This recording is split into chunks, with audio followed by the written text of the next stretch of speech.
We've all heard it, right? Take a little walk after you eat. But is this simple piece of advice really the health game changer it's made out to be? Or is it just, a nice way to stretch your legs?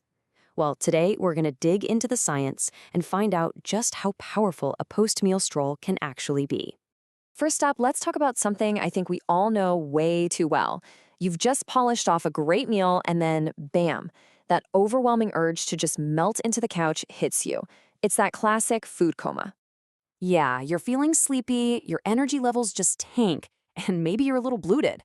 And while doing nothing feels like the most natural thing in the world, a whole lot of experts are now warning that sitting down right after you eat might be one of the worst things you can do for your metabolism.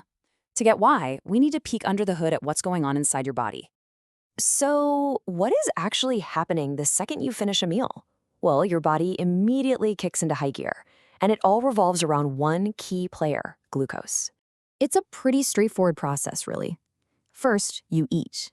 Then, your digestive system gets to work, breaking that food down into glucose, which is just a fancy word for sugar. That glucose then hits your bloodstream, ready to be used as fuel.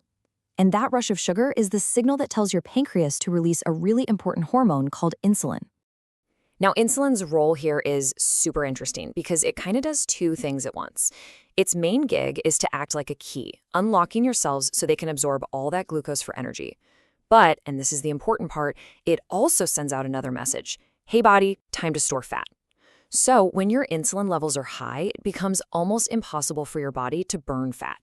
So how do we get a handle on this glucose rush? Well, this is where that simple walk becomes a total powerhouse. It gives you two immediate major advantages. I love this quote from endocrinologist Dr. Alessia Ronalt because it just nails it. The moment you start moving, your muscles get hungry for energy, like right now. And they can actually pull glucose straight out of your bloodstream on their own without even waiting for insulin to give them the green light. It's like a biological shortcut. And the difference this makes is pretty dramatic. If you just sit there, all that glucose just hangs out in your blood, causing a much bigger spike in both sugar and insulin. But if you walk, your muscles immediately start soaking up that sugar, which blunts the spike. As a bonus, walking also gets your stomach and intestines moving, which helps food pass through your system quicker and helps you avoid that heavy, bloated feeling. And get this, you don't need to go on some epic hike to get these benefits. There was this fascinating study back in 2016 that found just 10 minutes of light walking after each meal was actually more effective for managing blood sugar than doing one single 30-minute walk. That really shows that when it comes to blood sugar, these short, consistent walks are where it's at. But the story doesn't stop with blood sugar. Nope. This one simple habit creates this incredible ripple effect that touches pretty much every part of your overall well-being. I mean, just look at this. It's amazing. We're talking better heart health, help with weight management, lower blood pressure, you even get a mood boost from the endorphins, and it can help you sleep better at night. It's a classic case of a low-effort habit with a seriously high-impact return. And here's how that plays out practically. Think about it. A 10-minute walk after breakfast, lunch, and dinner, boom, you've already clocked 30 minutes of exercise for the day. You do that just 5 days a week, and you've easily hit the CDC's recommended 150 minutes. It's an unbelievably efficient way to build a solid foundation for your health. Okay, this all sounds pretty fantastic, but we have to ask the tough questions, right? We know that walking after a meal is great for that immediate glucose spike, but when we're talking about long-term health, is it really that much better than, say, walking before a meal? So the immediate effects, what scientists call the acute effects, are super clear.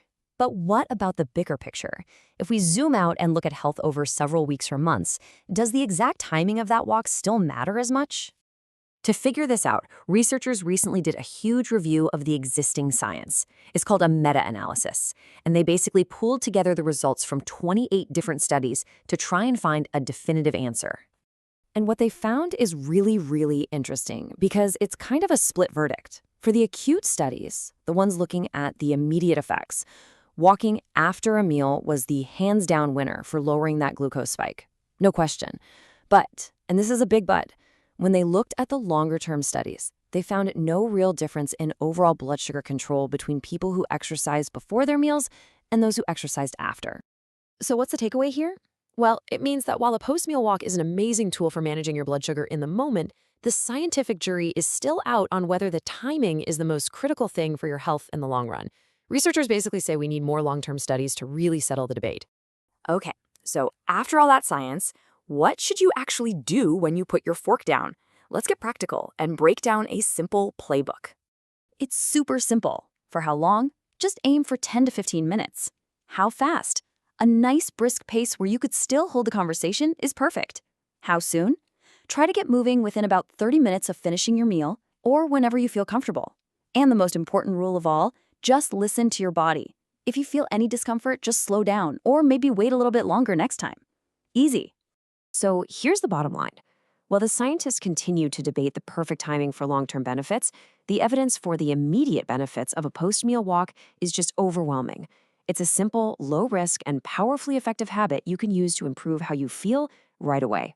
So ultimately, it all comes down to this simple choice: the couch or a short walk. And based on everything we've just seen, choosing that walk can make a real, measurable difference in your health and how you feel. Starting with your very next meal.